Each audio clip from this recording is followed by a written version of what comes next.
From St. Paul's letter to the Ephesians, chapter 4. Brethren, be ye renewed in the spirit of your mind, and put on the new man who according to God is created in justice and holiness of truth. Wherefore, putting away lying, speak ye the truth every man with his neighbor. For we are members one of another. Be angry and sin not. Let not the sun go down upon your anger. Give not place to the devil. He that stole, let him now steal no longer, but rather let him labor, working with his hands the thing which is good, that he may have something to give him that suffereth need. In the Gospel. And then according to St. Matthew, chapter 22. At that time Jesus spoke to the chief priests and the Pharisees in parables, saying, The kingdom of heaven is likened unto a king, who made a marriage for his son. And he sent his servants to call them that were invited to the marriage, and they would not come. Again he sent other servants, saying, Tell them that were invited, Behold, I have prepared my dinner. My beeves and fatlings are killed, and all things are ready. Come ye to the marriage. But they neglected and went their ways, one to his farm, and another to his merchandise. And the rest laid hands upon his servants, and having treated them contumely, put them to death. But when the king had heard of it, he was angry. And sending his armies, he destroyed those murderers, and burnt their city. Then he said to his servants, The marriage indeed is ready, but they that were invited were not worthy. Go ye therefore to the highways, and as many as you shall find, call to the marriage.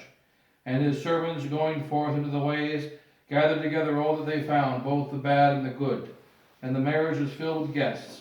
And the king went in to see the guests, and he saw there a man who had not on his wedding garment. And he said to him, Friend, how camest thou in hither, not having on a wedding garment? But he was silent. Then the king said to the waiters, Bind his hands and feet, and cast him into the exterior darkness, where there shall be weeping and gnashing of teeth. For many are called, but few are chosen. Thus are the words of today's Holy Gospel. In the Father, Son, and Holy Ghost, amen. This 19th Sunday of Pentecost, we begin the reading on this Sunday this year from the sacred scripture on the book of Maccabees. The second book of Maccabees, the final book of the Old Testament. And you see this great battle of the Maccabees saving the faith. And a brief summary of it is made by the human author, inspired by the Holy Ghost. As we're writing here a second account of the battles and the victories of the great Maccabees and how much they suffered to preserve our religion, preserve our faith in the great deeds of the Maccabees, especially of Judas, the greatest of the Maccabees, the 5 Maccabees brothers, and then how he purified the temple. He purified the temple, and he drove away the enemies of God out of Israel, and saved the Jewish people and brought back a brief age of great glory. In this stage we're getting ready to hit right now in the New Testament. We're now in such an age in the New Testament right now where there's going to be a new great age of glory like the time of the Maccabees. And that so the Maccabees are very important for the consideration of our times. And then St. John Chrysostom, speaking about the Maccabees, he says, consider that in the Psalm 43, it says, And I was saved we learned about the fighting of the ancients, says King David, and how they were preserved by God in their battles of old.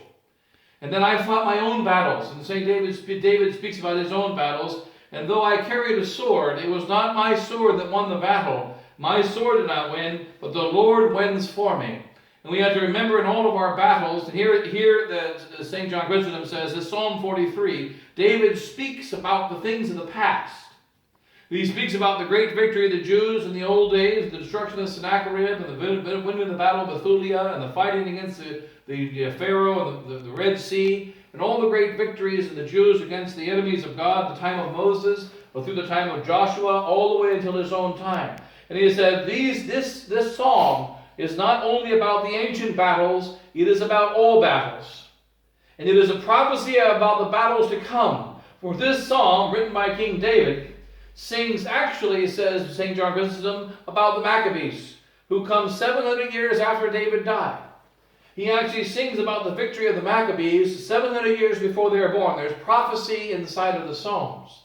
And he also says it provides not only the victory of the time of the Maccabees, but all the wars to be fought for God from the time of Adam until the very ending of the world. That remember that we have the mystery. We have some of the enemies of God, some of the enemies of the Catholic Church say that Jesus Christ was against the sword. He was a conscientious objector, and he did not believe in fighting. And yet, even when you go to the very Holy Thursday night, on Holy Thursday night, when Christ is going to the Garden of Gethsemane, before he leaves, he asks the apostles, "Are there any swords here?" And they say, "Yes, Lord, there are 2 swords." And he says, "It is enough." And it is very important that Christ asks, "Are there any swords here?" And they take 2 swords. One of them is going to be taken by Peter and going to be used in the wrong way. Because St. Peter is a bishop. St. Peter is the Pope. St. Peter is a priest. And St. Peter is having confidence in his sword to defeat the enemies of God. Now, St. Peter pulls out his sword and he cuts off the ear of Malchus because he's not very good with a sword. And he cuts off the ear of Malchus, and then Christ says, "Put up thy sword." When he tells St. Peter to put up his sword, he doesn't say there should be no fighting. He doesn't say there should be no putting to death. There should be no death penalty. He doesn't say there should be no wars. For there shall be wars. He himself said, "I have not come to bring peace but the sword." He said that at the very beginning of his ministry. And he also is the one who sent Moses to battle. He sent Joshua to battle. He sent David to battle. He sent the Crusaders to battle. And there will be fights until the end of time. So there will be a necessity to pull out a sword. But however, it should never be pulled out like St. Peter pulled it out, where St. Peter had confidence in his sword, and he was going to live by his sword. And hence Christ said to St. Peter, "Put up thy sword. For he that liveth by the sword shall perish by the sword." And while it is necessary for the friends of God to have armies, to have crusaders, and to carry swords, and that we have a right to keep and bear arms. We say that man has a right to have arms to defend himself. He has a right to have soldiers have a right to carry arms to defend their country. But they should never have confidence in their arms. For who has confidence in their weapons, they shall be defeated, and they shall be destroyed, and they shall die by the sword. The sword is used by the friends of God, but it is never gives the victory, and it is used only out of necessity to defend the honor of God, to defend our lives, to defend the widow of the orphan, to protect those that have to be protected against most wicked enemies, but it is never ever do we have confidence in the sword. So therefore David says, it is by his victory comes by the Lord. And remember when David, even when he was older, he had to flee when he was about ready to become king. He had to flee away. And when he had to flee from his enemies who were trying to kill him before Absalom, he was fleeing from his enemies. He had no sword. He went to the temple. And when he went to the temple, the priest came out of the temple and said, "We have a sword for you. You may remember the sword. It is the sword of Goliath." And the priest took out the sword of Goliath. It was a sword which you have seen once before. When you were 12 years old, you used this sword once, and Goliath's sword you used to kill Goliath. And then you made an offering of the sword to God and gave it to the temple. Now you have no sword. This shall be the priest's giving the sword to you. And the priest gave the sword, and blessed the sword, and gave the sword to David. And so David took the sword of Goliath for the rest of his days. And he won many battles with the sword of Goliath. And that his strength was not in his sword. His strength was in God. And here we are to remember our strength and our power is in God. And this is one of the problems of the warriors. Not only the physical warriors, those who fight with swords, but also spiritual warriors. Oftentimes have confidence in their own intelligence, the weapon of their mind. They have confidence in their own strength, their strength of will. They have confidence in their own friendships and connections, in their wisdom of politics. And these are all types of swords. For in war, the physical sword is the least kind of sword. The sword of the tongue is far more powerful, and the sword of friends are far more powerful than the sword of the physical sword. And whoever has confidence in his sword, when he goes to battle having confidence in his sword and tries to live by the sword, whether it be the sword of his tongue, the sword of his mind, the sword of his very strong will, the sword of his passions, the sword of his friends and defenses, associations, he shall die by the sword. He shall die by the sword. And so this has been seen many times in the history of the world. that God has allowed the enemies who live by the sword to watch them each one die by the sword by which they lived. Though we followers of Christ must carry swords, whether it be the physical swords from time to time or the spiritual swords, we can never have confidence in the sword. For the Lord giveth the victory. The Lord is the one who defends us. The Lord is the one who saves us in all of our battles. And then also, at the beginning of the book of the Maccabees, the question is made. Judas Maccabeus, the greatest of them, his father Mattathias. Mattathias and his 5 sons, they saw that all the Jews were wandering away from God. And then Judas came and he purified the temple. But then he remembered the times before that Nehemiah, once before the temple was built and the temple was in trouble, and Jeremiah, when the temple was destroyed in the time of Nebuchadnezzar, Jeremiah took the fire from the temple and he had his priests, some of the priests, bring that fire and bury it inside of a cave in the mountain where God had appeared in Mount Sinai. He brought it to the mountain and they found a cave, and the cave was then hidden. And now several hundred years elapsed, and now Nehemiah had rebuilt the temple, and the temple was ready to be built again, and they needed the fire. And Nehemiah said, "We must have the fire." And they made an inquiry. We have built this big temple. We have rebuilt the temple of Solomon. It is now the temple of Esdras, Nehemiah. And Nehemiah, Esdras rebuilt the temple, but we don't have a sacrifice, and there cannot be a sacrifice unless it be a continuation of the same fire. How are we going to find that fire? And the scripture tells us we must find the real fire. Now this is the fire of faith that is passed down from generation to generation. Fire does signify charity, but it also is a light, and it signifies the faith. And the light of faith is like a fire, which is only one fire. It was lit by God when Moses built that temple in the tabernacle in the Old Testament. And that fire continued all the way until the temple was destroyed. And then the priests, and not all priests, some priests chosen by Jeremiah around the years 593 BC. Some of these priests went and they hid the temple, they hid the fire. And over 100 years later, about 150 years later, the fire needed to be found. And what did Nehemiah do? He inquired into the progeny of those priests. He inquired, who are the sons of those priests? Who kept the tradition and who kept the secrets of where the fire is? Who knows where the fire is? For that had happened over 150 years, that they no longer knew where the fire was. They had plans. They knew what the temple looked like. They were able to rebuild the Temple of Solomon. They had pictures and they had plans. But can you rebuild the fire?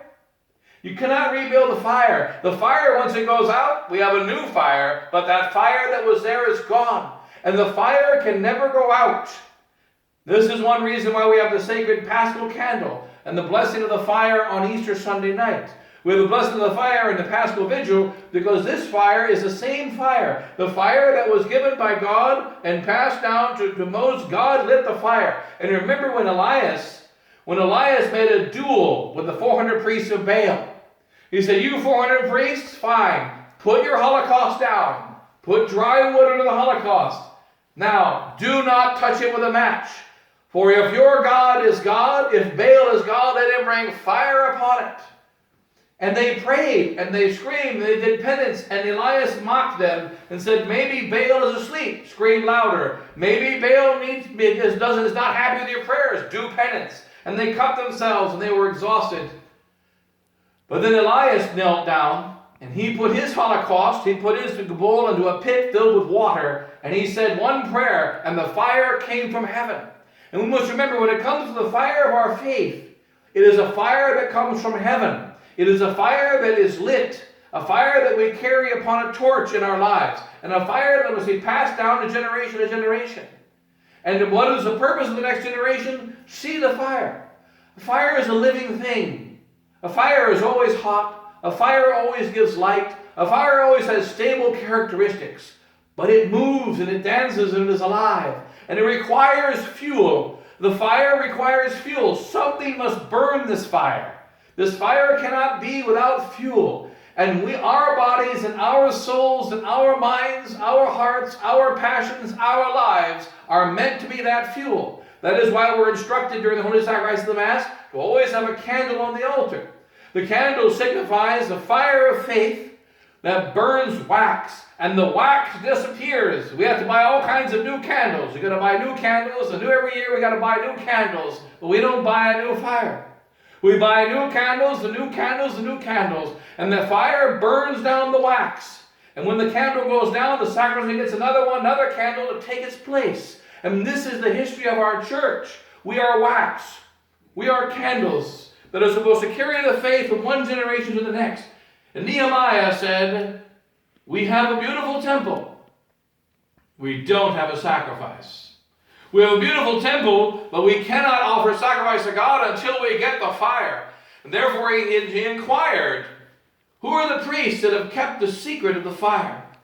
It has been over 150 years, and from generation to generation they have passed down about the fire. And the priest said, the fire is in the mountain of God.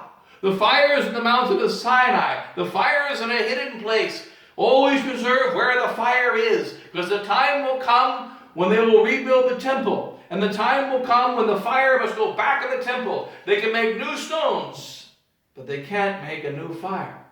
And we must remember that in our present crisis in the church. We can rebuild structures. You see that in the modern structures. There's a new conservative movement in the Catholic Church.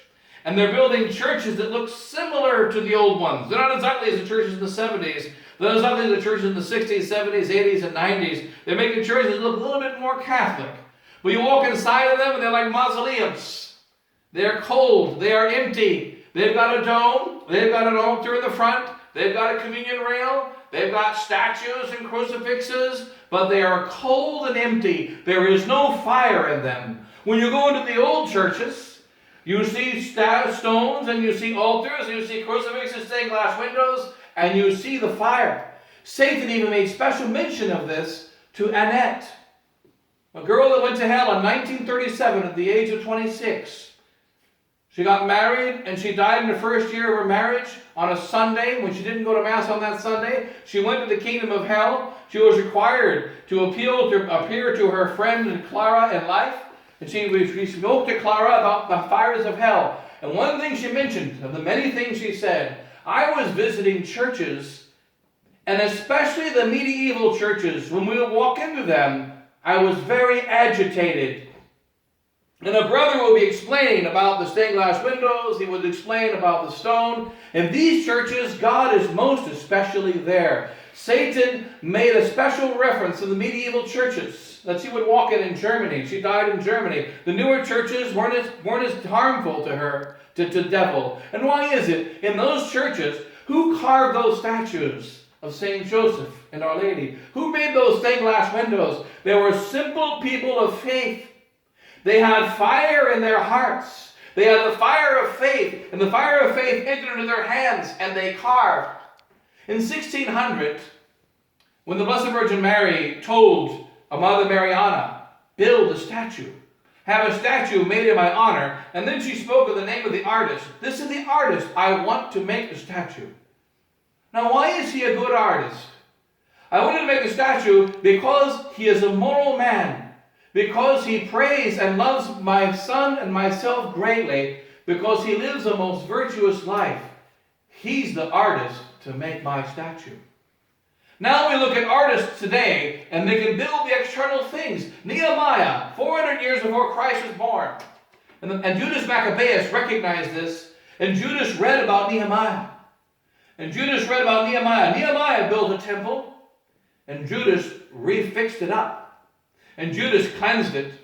And Nehemiah built the temple beautifully, and he said, this temple is not ready for God, for it must have the fire. It must be the true fire. It must be the original fire. And he inquired amongst the priests. There are so many priests, they didn't know anything about the fire. They were the architects that could redesign the building, but they didn't know about the fire. We must understand in our present crisis in the church, the devil is not afraid of the architecture, of modern architecture. He's afraid of medieval architecture. He's afraid of the missions in the Southwest. He's afraid of these missions. He's afraid of the medieval architecture. Why is he afraid of them? Because the faith of those that built them is found in the stones. Because the fire is in the adobe. The fire is in the windows. The fire is in those buildings. And those who walk in these buildings can find Christ. You can see him there in St. Patrick's Cathedral in New York. It's interesting the change they made in St. Patrick's. Now they've cleaned it up. And before they cleaned it up, it still had the presence of God in it. Now it's antiseptic. Now it's like a mausoleum. Why are they doing these things? The devil is afraid of the fire. And the fire, when Nehemiah said, I'm going to rebuild this temple, and he did rebuild it by the command of God, but there must be the fire. The fire is only carried by living human beings. The fire cannot be carried by anything that is dead. Only living things can bear this fire. Only living things can burn it. And so what is our duty as Catholics in our age? There are so few Catholics that have the faith. We must make sure the fire burns brightly in us. We must make sure the fire of faith is in our actions. What did Mattathias say? Mattathias was filled with the zeal of God, and he was a priest. And there was a priest offering the false sacrifice inside of the temple. And Mattathias took a sword, and he was about 80 years old. He took a sword, he went up into the sanctuary where the priest was offering the false sacrifice, and he killed him at the altar. And then he turned around and he said, if all of Israel goes against God and goes against the traditions of the fathers, because he was offering a false sacrifice, that priest, I and my sons will never walk away from God. I and my sons will maintain the fidelity of the traditions of our fathers. And these are so many traditions.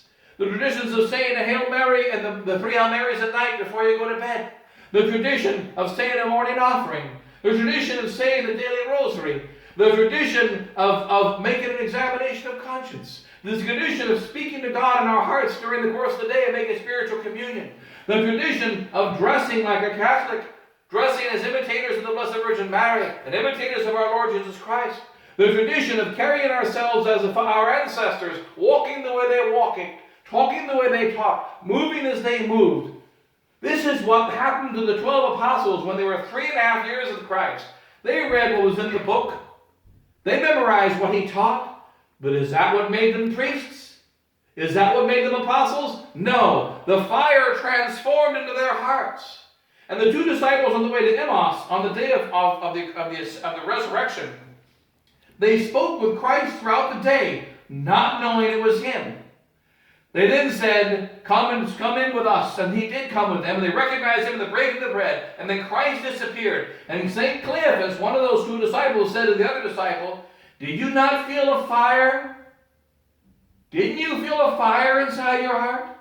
As we talked to this stranger throughout the day, not knowing it was Christ?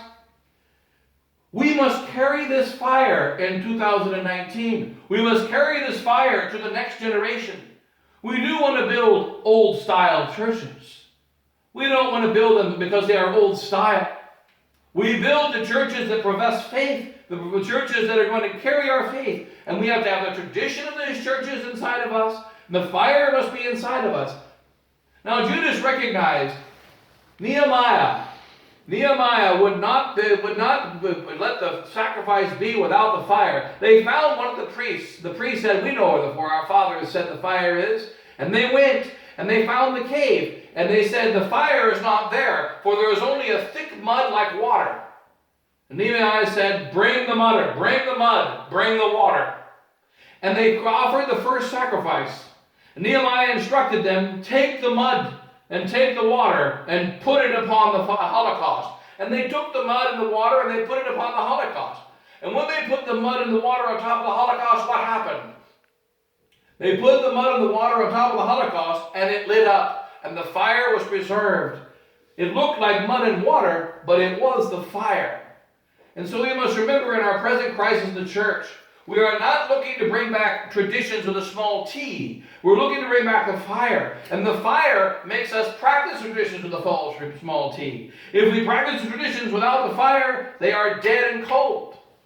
If we have the fire will be kept because of those traditions. But we must have the fire first. The fire is what we are after. The fire of that unbroken faith, open charity passed down by our ancestors that must be carried through this generation. We follow the customs of our ancients. We follow the ways of the ancients. And we pass it on to the next generation.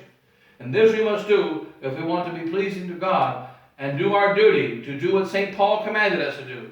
Tradidi quodet accepi. I have handed down what I have received. What have I received? I have received life. I have received truth. I have received the faith. Tradidi quodet accepi. Let us hand down what we have received and pass it on from generation to generation. And that the young people must remember, pick up the fire. See the old ways, the old traditions, and pick up the fire and pass it on from generation to generation. We can build new structures. We can't build a new fire. Take the same fire and pass it on. God bless you all. In the Father, and the Son, and the Holy Ghost. Amen.